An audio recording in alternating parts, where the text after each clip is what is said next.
So what we want to look at now is we want to look at your possible solution sets for a linear system, right? Okay, so a system of linear equations such as this one over here, right, has either it has no solutions, or it has a unique solution, or it has infinitely many solutions, right? So you would have seen this, or you would have heard of this result in your 1180, right? Okay, so let's look at some examples of this, right? And then I'll go through the theory with you, right? All right, so for example, this system over here, which we looked at already, right? Well, how would you go about solving the system, right? Well, how we gonna do it now is, and we saw this example already, is that you have your system over here and you form your augmented matrix, right? So how you form your augmented matrix is you're taking your coefficients from these equations, right? So your coefficient here is 1 minus 1 minus 1. And the constant term is 0, so that gives you 1 minus 1 minus 1, 0, right? Here the coefficient in the variable I0 is 0. You have a 12 here, a coefficient in the variable I2 is 0, so you have 0, 12, 0, 20, which gives you this, right? So you form your augmented matrix, and then you apply your Gauss-Jordan algorithm, right? And when you apply your Gauss-Jordan algorithm, what you'll get is a matrix over here that's in reduced row echelon form, right? That is how the Gauss-Jordan algorithm terminates.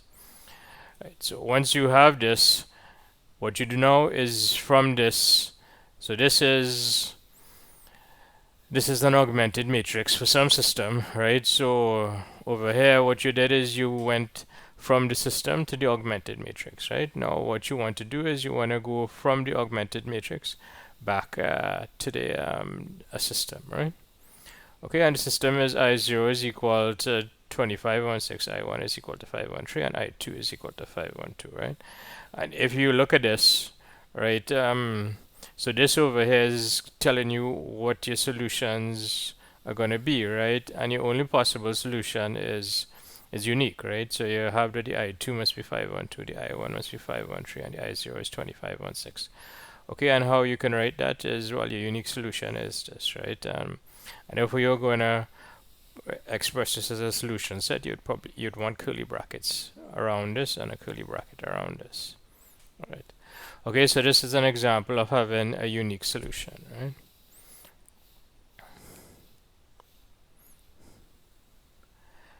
This system over here, and we will get to this, right? This system over here it has no solution, right? And I'll explain in a while why this one has no solution and how do you go about checking to see whether a system has a solution or not, right?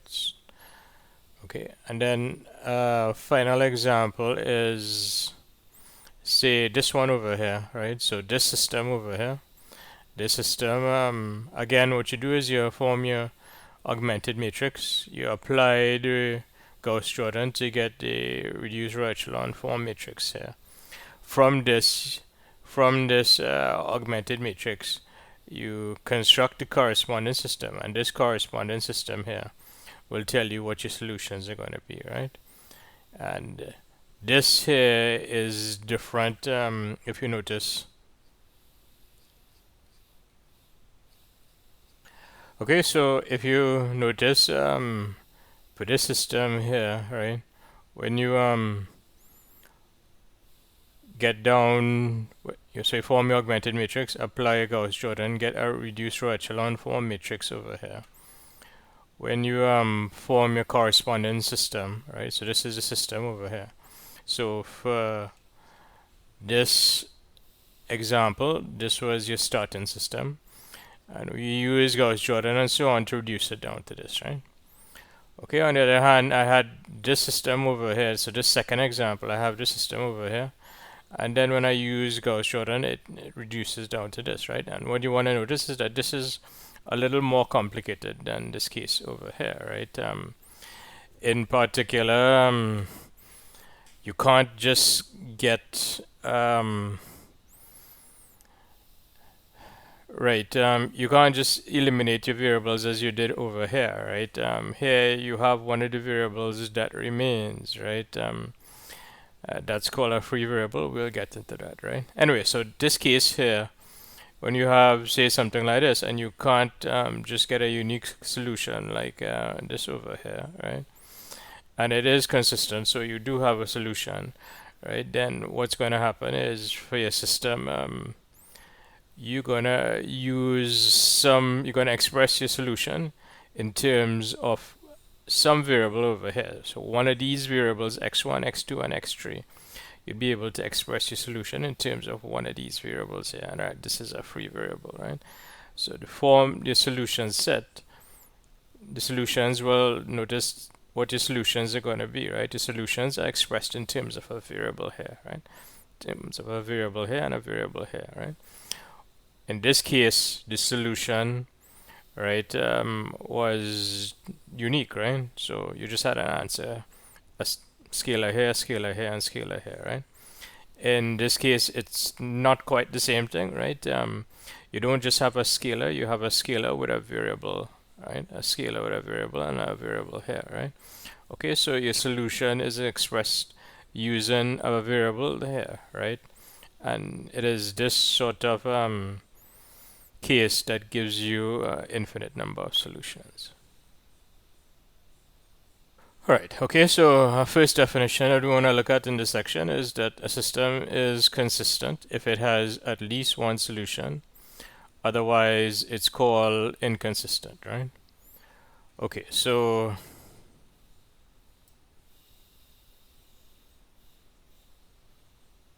this system over here, right? This system here is if you when you work it out and so, right? And use your Gauss Jordan and you get your answer, right? This has a unique solution, right? So that is consistent, right? Because it has at least one solution, right? One is at least one, right? So this is consistent over here, right? The next case of consistent is when you have infinitely many solutions, right? So this example that I just mentioned, right? This system over here, when you work it out, this is what your solutions are going to be, right? And you see you're free to choose any x3 that you want over here, right? So what you're going to get is for each value of x3, you're going to get a potential solution. And that way, what happens is that you're actually going to get an infinite amount of solutions here, right? And an infinite number of solutions that satisfies this condition is at least one, right? Because, I mean, if you have 100 million, right? 100 million is at least one, right? Okay. Right. And then if you don't have any solution, right, then your system is called inconsistent, right? So this example that we're going to look at in a second, this one here, when you try to solve it, you won't be able to get a solution, so it's inconsistent. Right? Let's consider a graphical interpretation of your types of solution sets, right? Or a graphical example.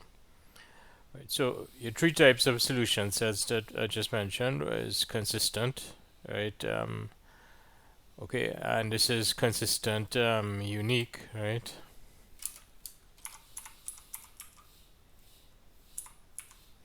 Okay, so unique solution, right? Inconsistent, and then infinitely many solutions. So this is infinite, this is consistent, but with infinitely many solutions.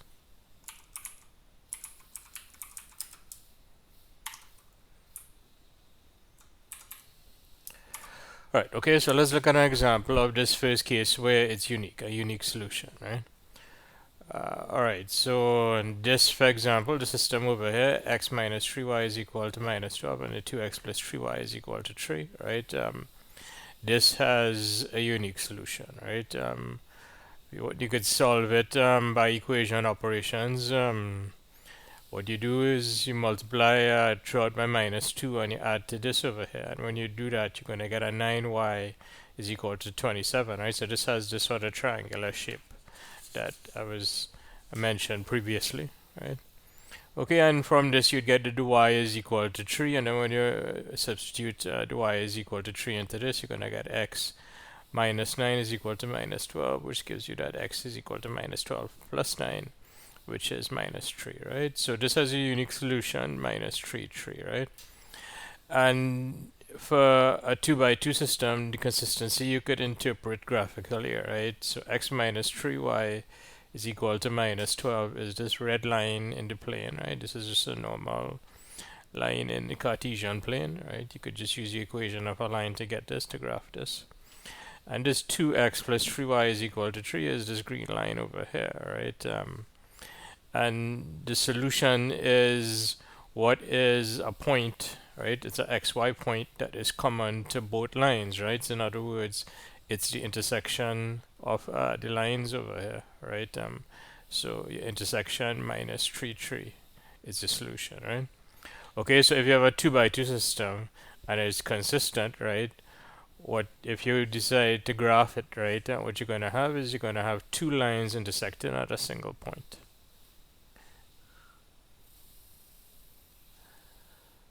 Right. Okay, so now let's consider an inconsistent system, right? So again, we're looking at just a 2 by 2 system over here, right? So this 2 by 2 system, this 2x minus y is equal to 4 and 2x minus y is equal to minus 1, right? Right. We could do the same thing. We could try to solve. So we subtract, right? So I multiply. I want to get rid of this 2x over here, right? So I multiply it throughout by minus 1 and add, right? And when I do that, I get minus 2 plus 2 is equal to 0. And I'm going to get plus 1 over here. Plus minus 1 is equal to 0, right? And I get minus 4 plus minus 1 is equal to minus 5. And notice what I get, right? What I get over here when I do the equation operations, right? I get this very unfortunate occurrence that this 0 is equal to minus 5, right? So no, this is not this does not mean that 0 is equal to minus 5. It means that your equations over here, the equation operations, and so adding from here to here, right? It's not valid in this case, right? So you don't want to read this as being 0 is equal to minus 5, right? You just want, how you want to read this is that this, you have no solution over here, right? Nothing is satisfied. But when you do this sort of expression and you get this over here, you get this inconsistency, well, then this is telling you that the solution, the linear system that you started off with over here, this was inconsistent, right? All right, now how do you interpret this graphically, right? Well, this 2x minus y is equal to 4 is this red line over here. And the 2x minus y is equal to minus y is equal 2x minus y is equal to minus 1 is this green line over here, right? Okay, and you have no solution, right? Which means that you have no xy point in common with both of these lines, right? And if you have no xy points in common with the lines, the only way that's going to happen in two-dimensional space is if the lines are parallel like this, right? Okay, so inconsistent 2 by 2 system, right, would correspond, if you draw it graphically, to parallel lines. Right. Okay, so our last case over here, again, we're looking at 2 by 2 systems. And now when I try to solve this,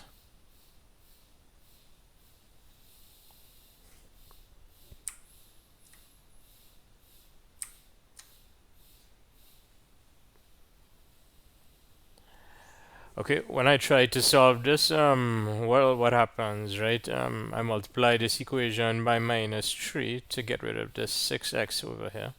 So I'd get minus 6 plus this, which is equal to 0, and then, sorry, okay, yes, I multiply this equation over here by minus 3, so I get minus 6x plus this 6x will give me 0.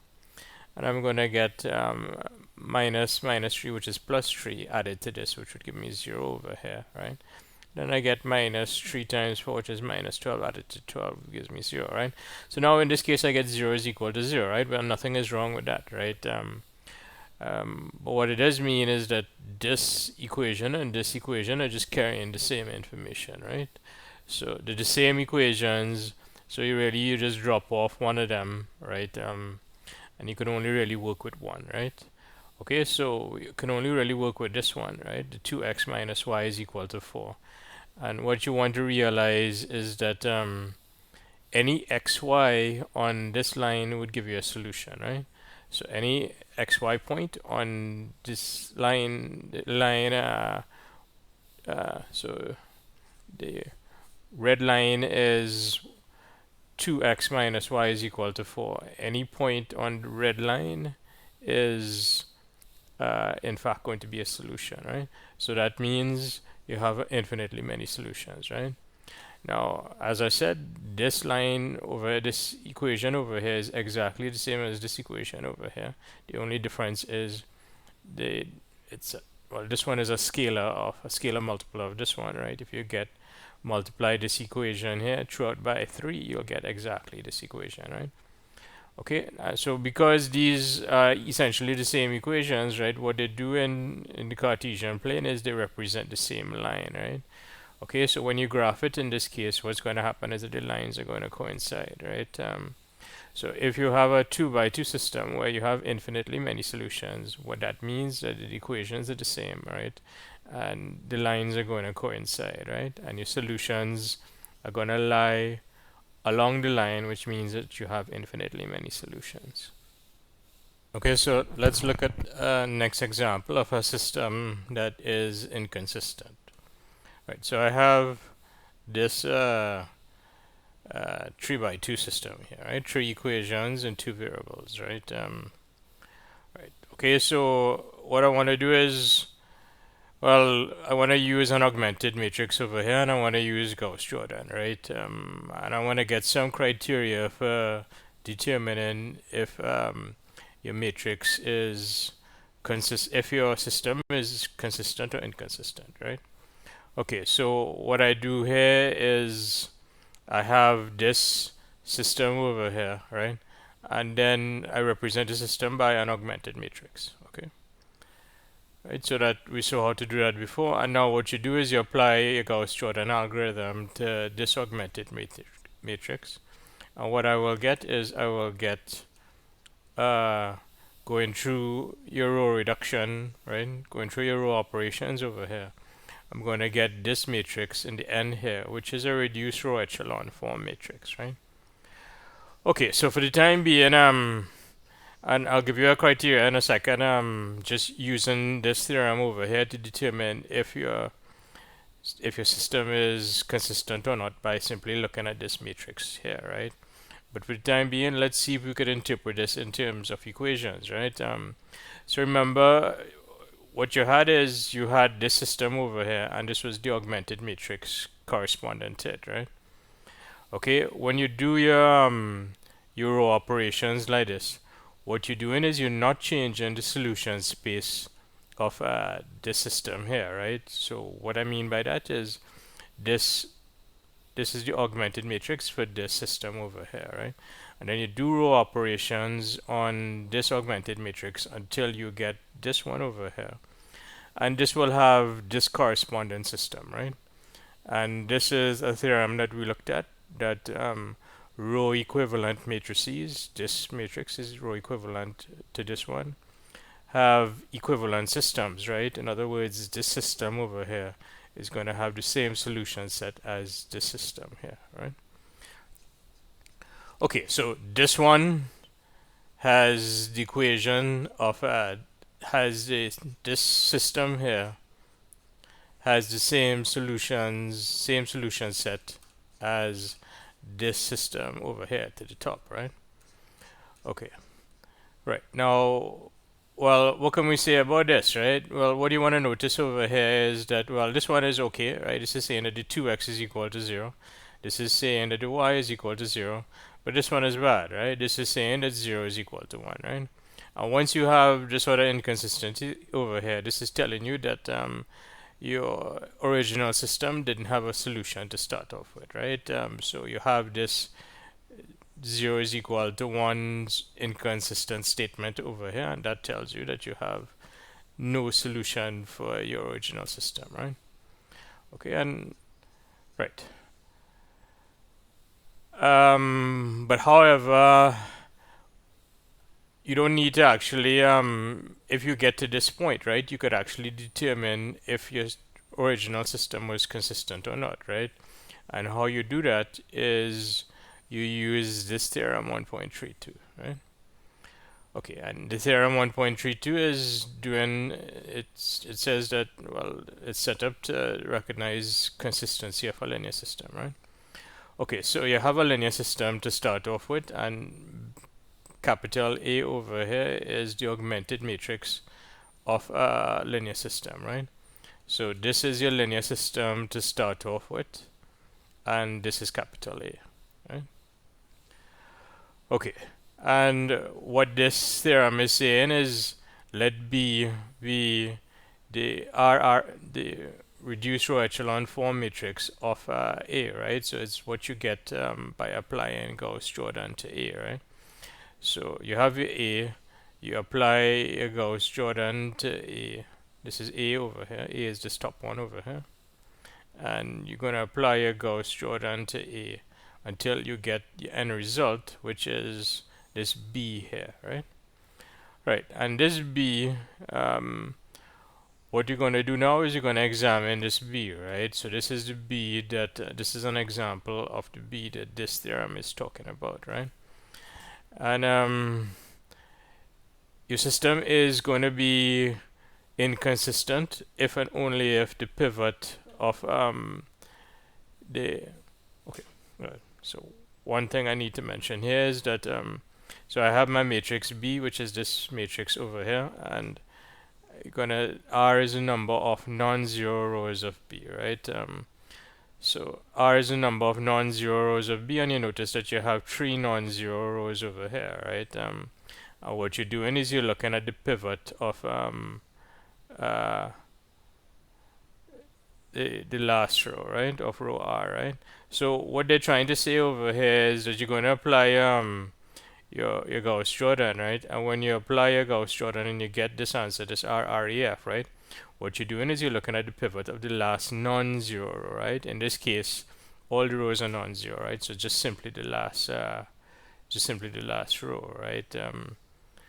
If you okay, right? So you look at your last non-zero row, right, which is this non-zero row, and you look at the pivot over here, right?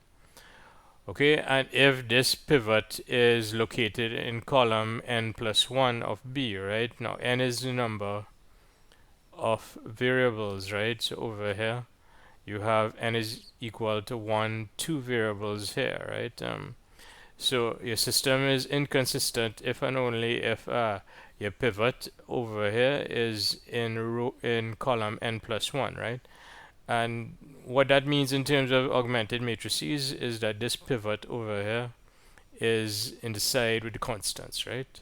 Because you'd have your variables over here, 1, 2 variables. So your variables x and y would be corresponding to these columns over here. And this over here is your constant terms, right? So this is over here, this is, you have n is equal to 2 variables, and the n plus 1 column, in other words the third column, is the one for the constants, right? Okay, so your system is inconsistent if you have a 1, if you look at your last row, right? If you look at the pivot in row R, right? So look at the pivot of row R, if that pivot is in column n plus 1, right? In other words, if it's on this side, right? Okay, and once that occurs, that tells you that your system is going to be inconsistent, right? Okay, so once you see a 1 down here and the 1 moves across when you do your when you start off with your augmented matrix, okay, and you get your answer over here, and if you see the 1 on, if in the end you see a 1 on this side, on the right hand side of this vertical line, in other words in the constant column over here, that tells you that your system is inconsistent. Okay, so a next example of say checking for consistency is this problem over here, right? Okay, so this is your linear system that you started off with, right? Okay, in this case you have n is equal to 3 variables, right? So you have 3 variables over here. N is the number of variables is equal to 3, right? So A is the augmented matrix associated to your system, right? So given a system, you form your augmented matrix A. and you apply a Gauss-Jordan algorithm until you get your answer, which is a reduced row echelon form matrix here, right? Right. Okay. And once you get that, right, what you to check for consistency, right? What you do is you look at the last non-zero row, right, which is this one over here, right? So number of non-zero rows is 2. R is equal to, you have two non-zeros over here, and you're looking at row R is equal to 2, right? In other words, you're looking at your last non-zero row. You look at the pivot here, right? And this pivot is not on this side, right? Is not in the column with the constants, right? In other words, this pivot over here in the last row, right, is not in column n plus 1, right? Is not in column 3 plus 1, which is 4, right? Okay, so once your pivot of your last non-zero row is on this side of your vertical line, right, this is telling you that your system is consistent. Okay, and this case over here, when you work it out, and we will eventually look at this case, right? This case, what you have is an infinite number of solutions, and that is consistent, right? Because consistent means at least one, right?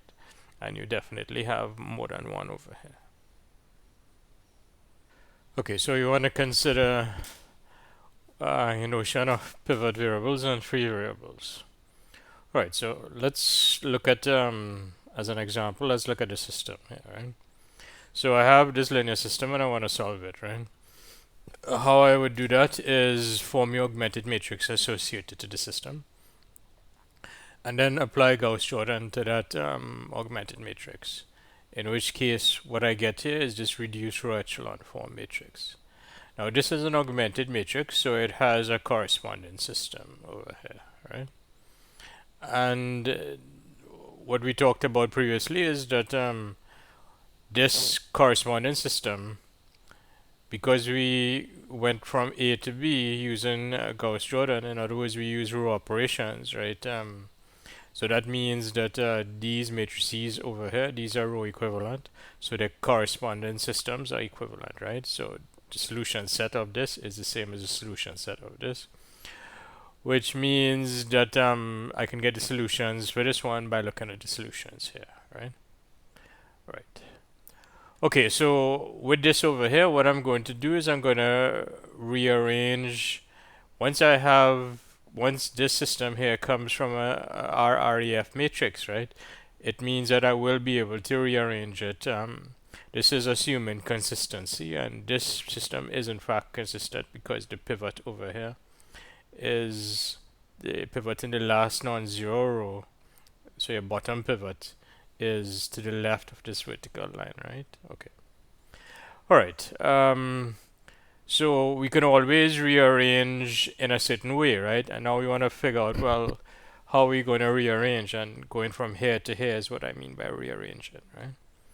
Okay, and you rearrange based on what are using pivot variables and free variables, right? So what are the pivot variables here, right? Well, what are the pivots, right? The pivots, this is one pivot over here in column 1, and this is a second pivot over here in column 2, right? Okay, so you have these pivots in column 1 and column 2, right?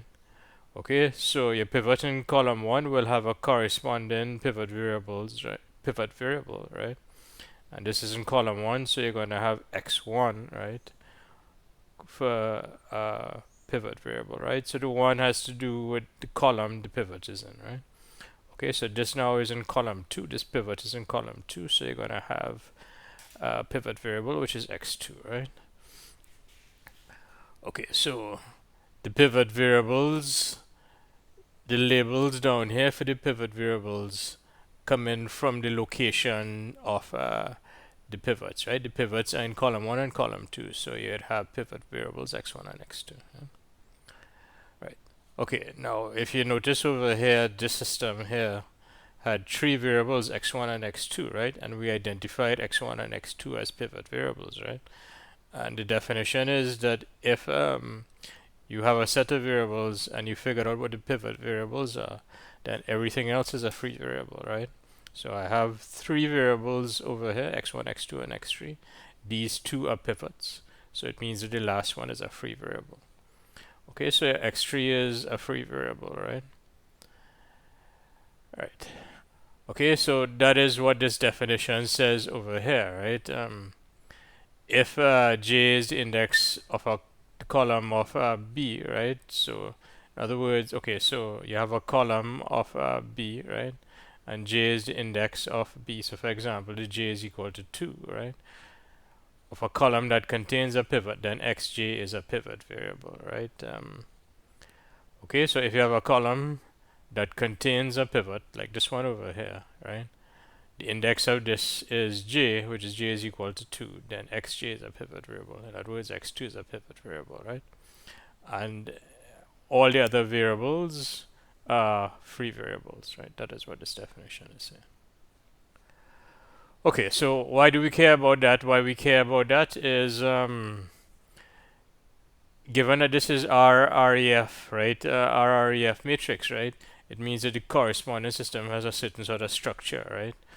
And the certain type of structure is the pivot over here could just be expressed in terms of a free variable alone, right? So I can bring this x3 on 2 across over here on this side, right, to get this. And likewise, this pivot over here, you can bring the free variable across on this side. And so your pivot variables are just expressed in terms of the free variables as over here. Okay, now you can do that because this over here, this system is coming from a reduced row echelon form matrix, right? So it has a certain type of structure, right?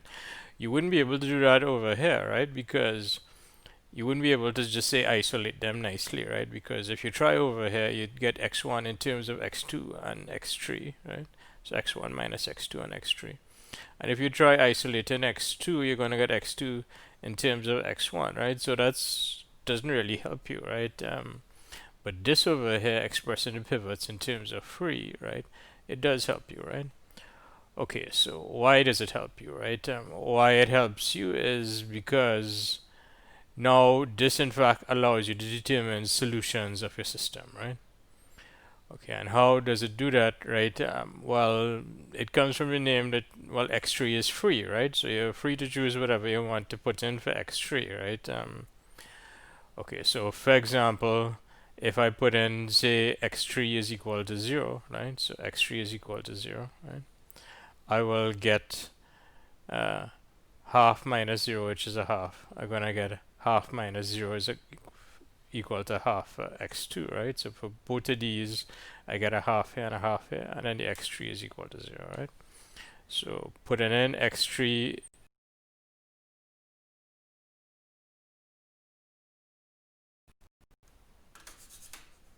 it gives me a half for x2, and it then the x3 is 0, right? What I'm saying is that this is a solution of my original system, right? And you can check, right? If you put in a half over here and a half over here and 0 here, you're going to get a half plus a half, which is equal to 1. So you satisfy this first equation. If you put in a half here and a half here, right, you're going to get a half minus a half, which is equal to 0. So it satisfies your second equation, right? So putting in x3 is equal to 0 gives me half half 0, and this is a solution, right? Right, okay, so that's what x3 is equal to 0. I can use, as I said, I'm free to choose whatever x3 I want, right? So I can choose x3 is equal to 1. I'm going to get a half minus a half, which is 0 here. Half minus a half, which is 0. And the x3 is equal to 1, so I get 0, 0, 1, right? And I'm saying that this is a next solution of your system over here, right? Because what you'd have is 0 here plus 0 here plus 1 is equal to 1. Right? And then over here what you have is 0 minus 0, which is equal to 0. So both equations are satisfied by this 0, 0, 1. So this is also a solution, right? And you can check other values as well, right? So for example, if I put in x3 is equal to minus 1 and I keep, anyway, so I'll put in the x3 is equal to minus 1. What I'll get is a half plus a half, which is 1 here. I'll get the same thing over here. I'll get 1 for x2, right? And then the x3 is minus 1, right?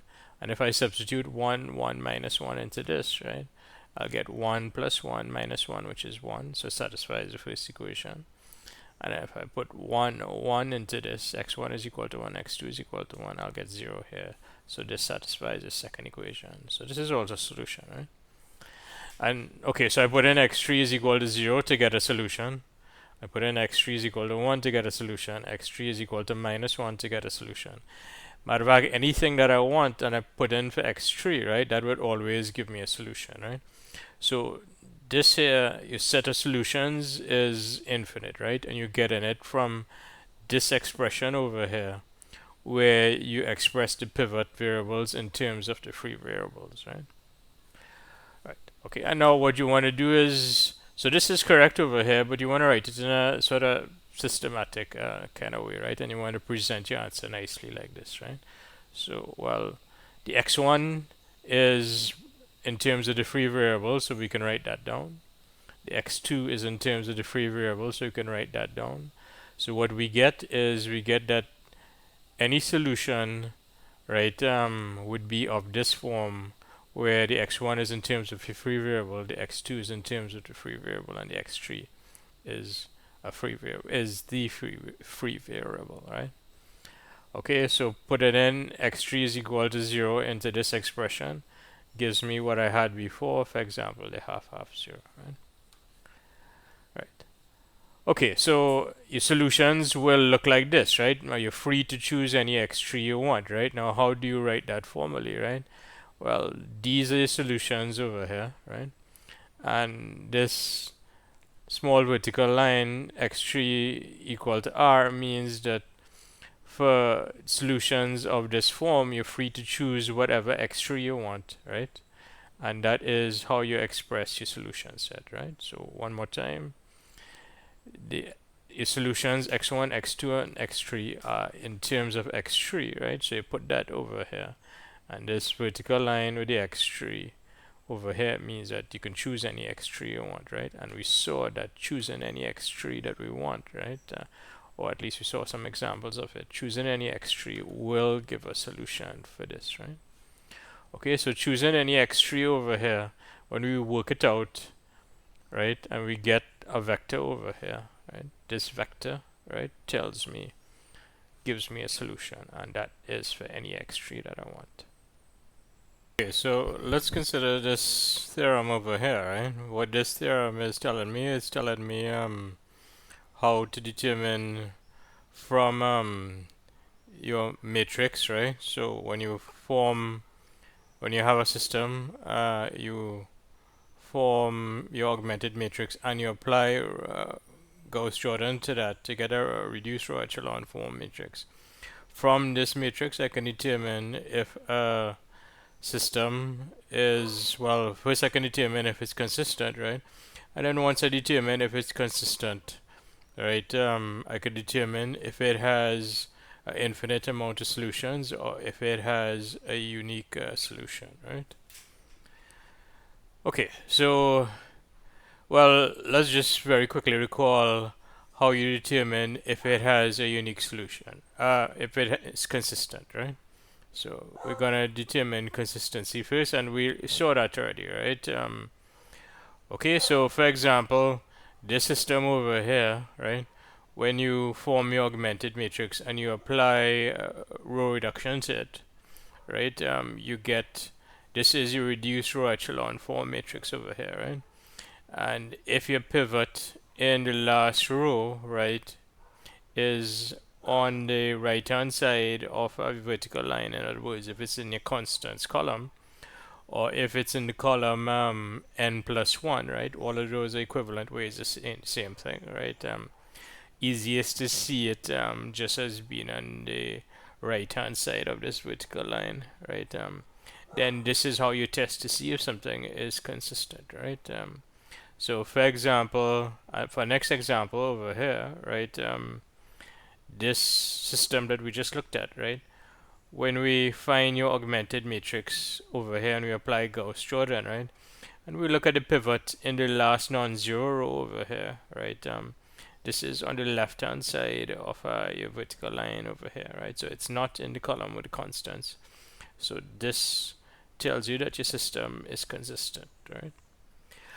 Okay, so we know how to check to see if something is consistent, right? And this theorem actually is really for determining if I have something that I know is consistent already, right? What I want to do is I want to figure out if the solution set is infinite or if it's a unique solution, right?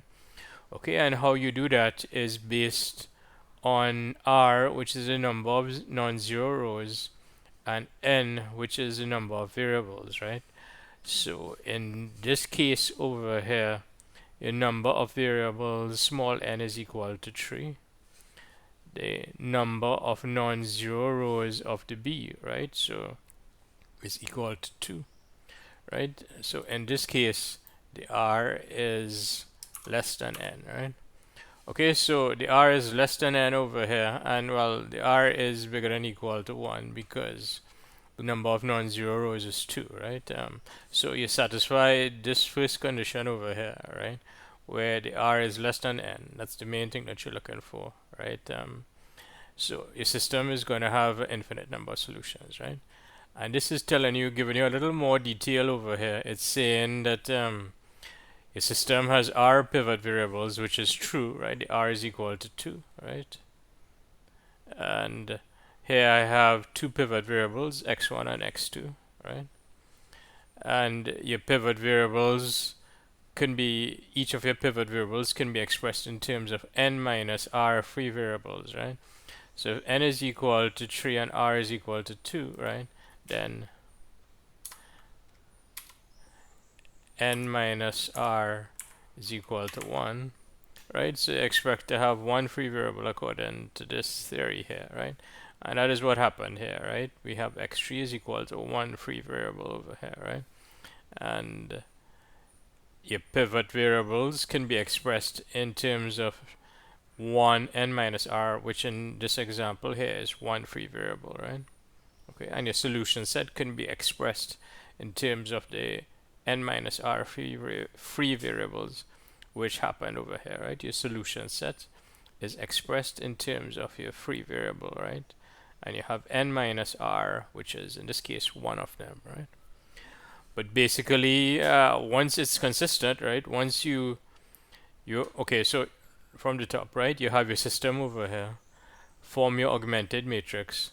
Apply Gauss-Jordan to get the matrix B, right? In order to be tested using this theorem, you first need to check to see if it's consistent or not, right?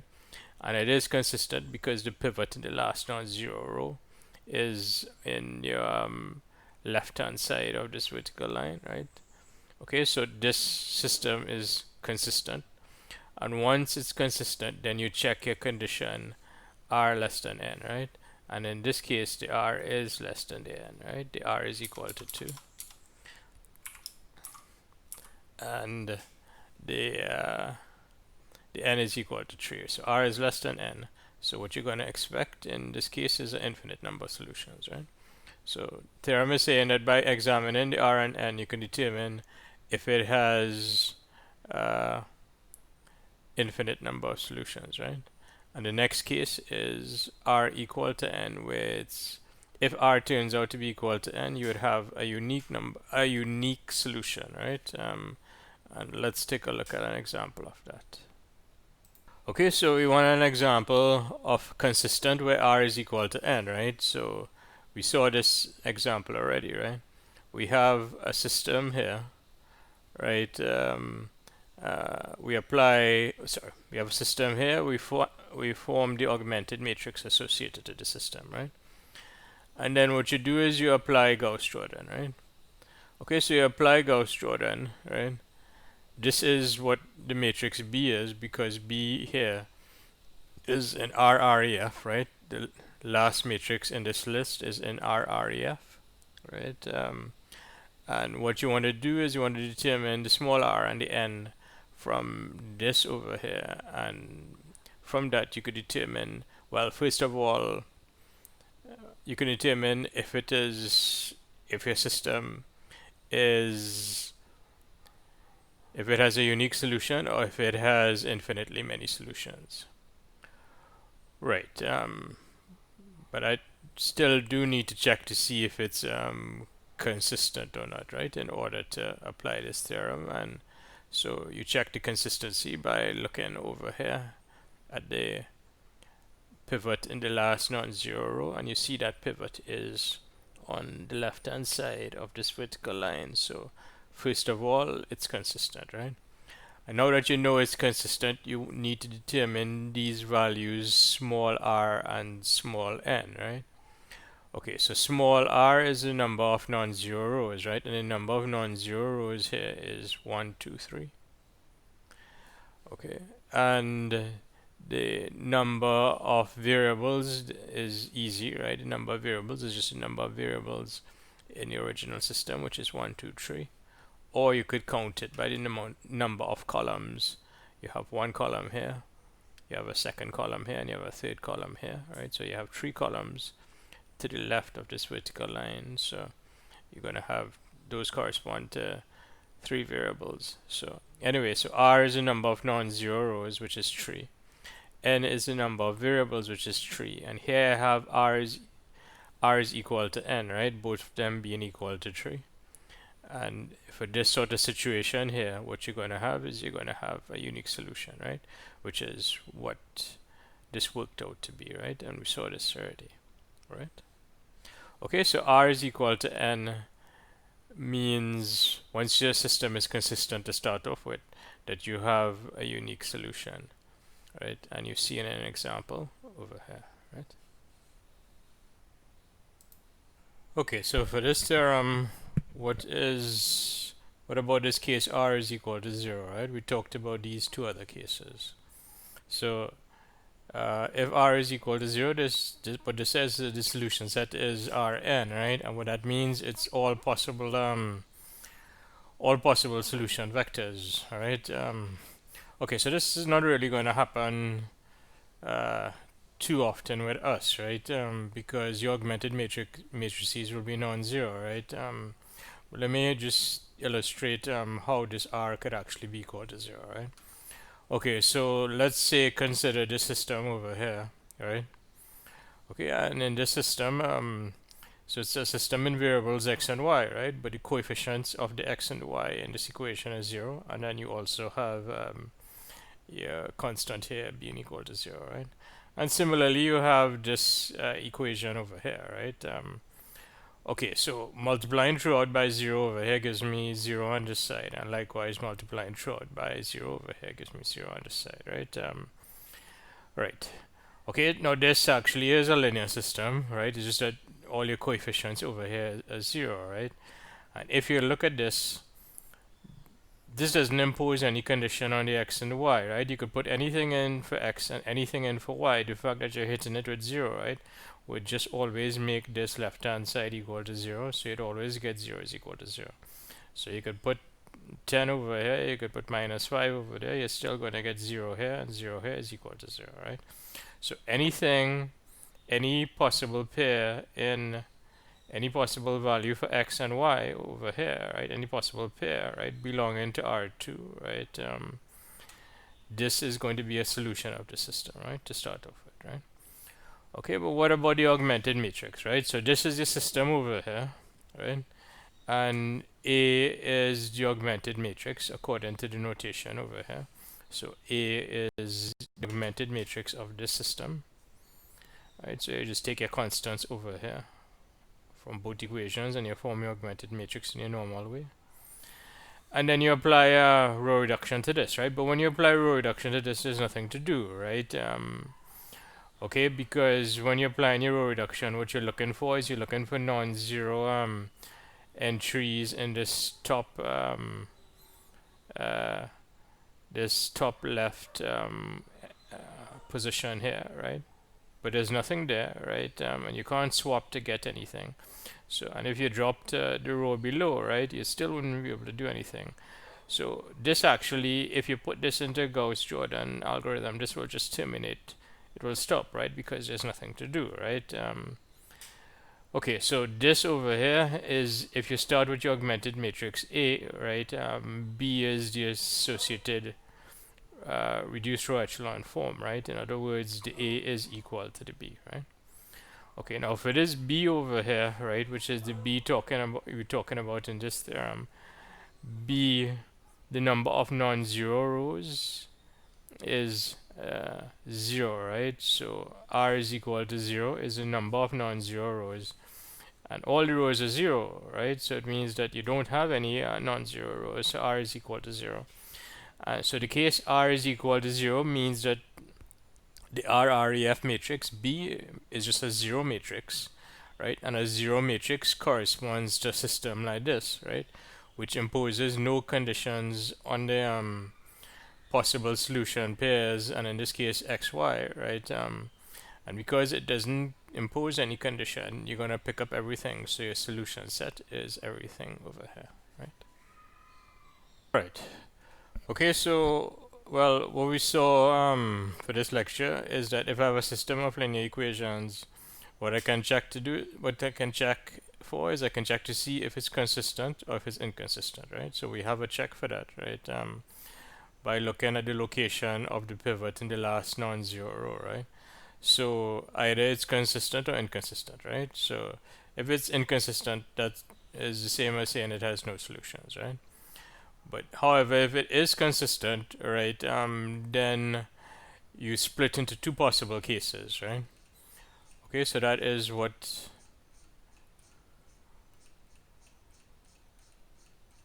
this is saying over here, right? If it is consistent, right, then you have two possible cases, right? You have either it being an infinite number of solutions, right? And this case 3 over here is actually infinite number of solutions as well, right? So either you have an infinite number of solutions or you have a unique solution, right? So we looked at that for this lecture, right? So if you have a system, either it has no solutions or it does have solutions. And the solutions, if it does have solutions, then that splits into two possible cases.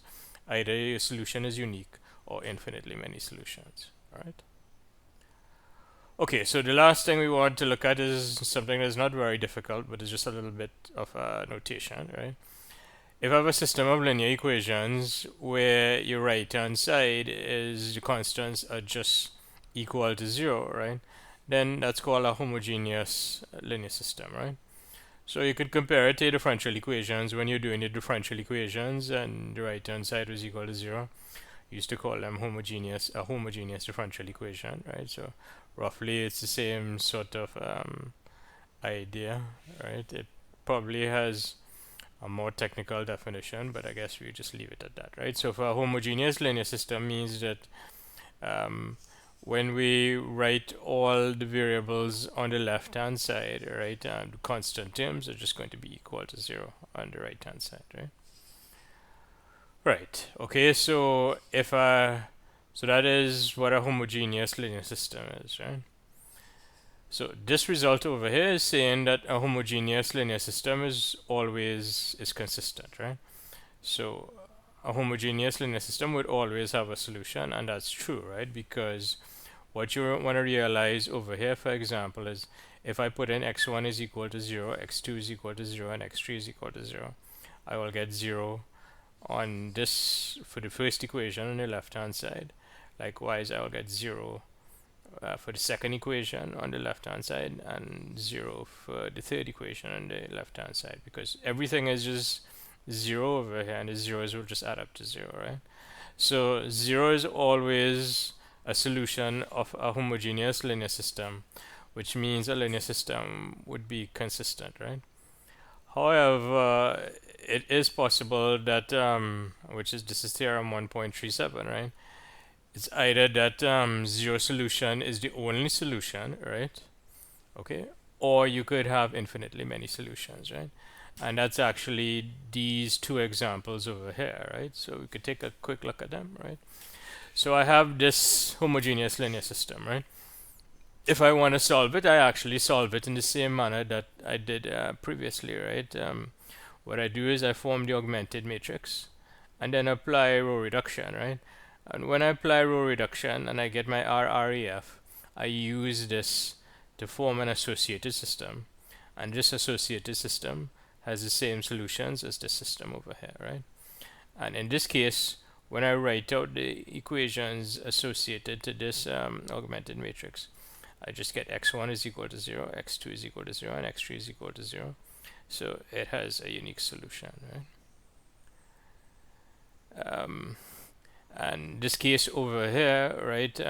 So this again is a homogeneous linear system. To solve it, I solve as before, right? You form your augmented matrix. Then you apply a Gauss-Jordan to get a reduced row echelon form matrix over here, right?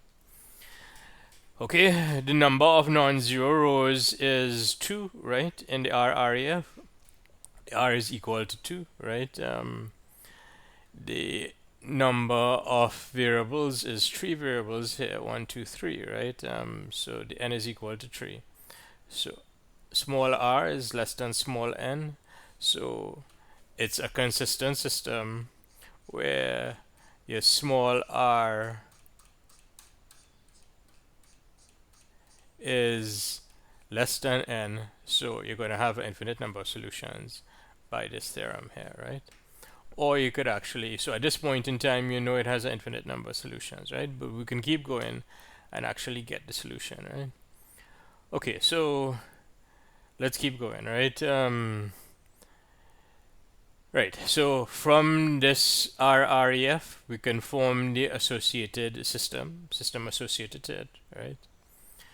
Remember this over here, the solutions of my original system is the same as the solutions of this system over here, right? Because this is RREF, I can express the pivots variables in terms of the free variables. I have a pivot in column 1 and a pivot in column 2, right? So that means my pivot variables are x1 and x2, right? And everything else is a free variable. So I have 3 variables, x1, x2, x3. x1 and x2 are pivots, so x3 is free, right? Okay, so x3 is free over here, right? So I can, given that this is RREF, right, I can express pivots in terms of free variables, right? Okay, so this pivot variable, from this equation, I can write in terms of this free variable. This x2 over this pivot variable, I can write in terms of this free variable. So I just solve both equations for the respective pivot variables.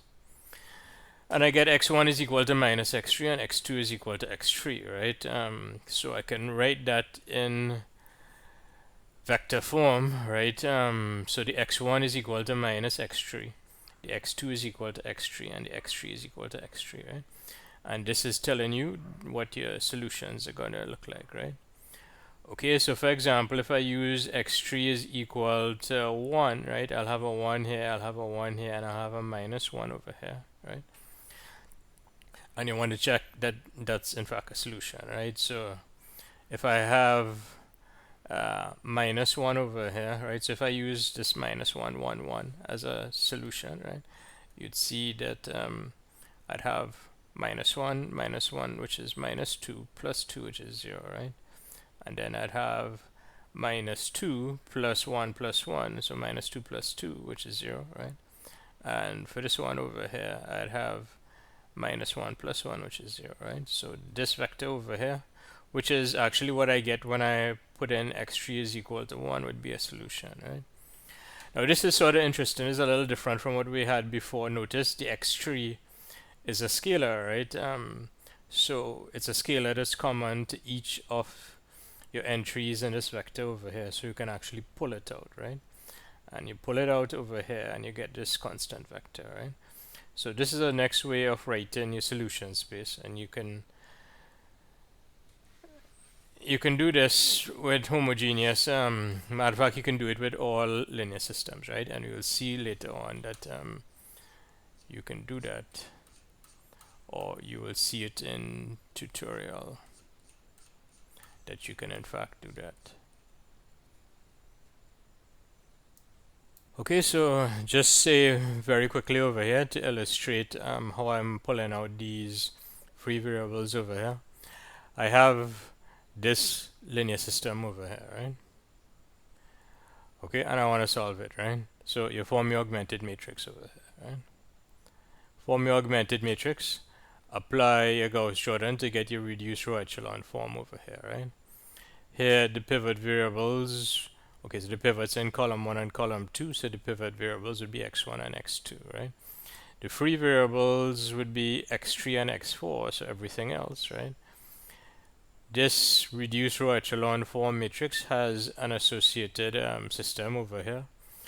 And you'd always, once this is an RRAF form, you can express the pivots in terms of free, right? Which is, so the x1 is in terms of the two free variables here. The x2 is in terms of the two free variables over here, right? Okay, and then you can write your solution, right, which is x1, x2, x3, and x4, right? Right, so this would be the x1 over here, this is the x2 over here, and this is the x3 is just itself because it's free, and the x4 is itself because it's free, right? Okay, now what you're doing over here is you're separating, right?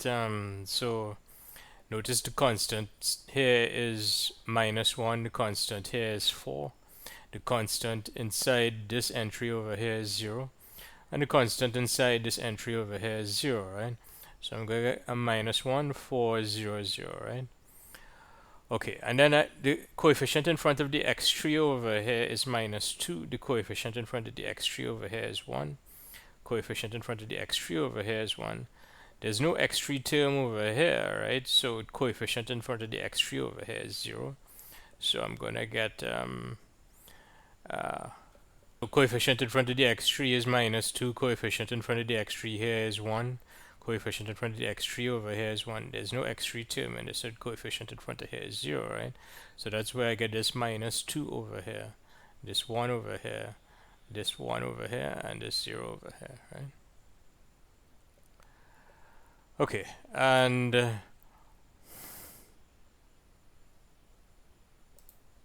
so this here, right? This is the x1 in terms of the free variables. This is the x2 in terms of the free variables. The x3 is a free variable, so it's by itself, and the x4 is a free variable by itself, right? And what you want to notice is that when you expand this out over here, you're going to get this vector on the top.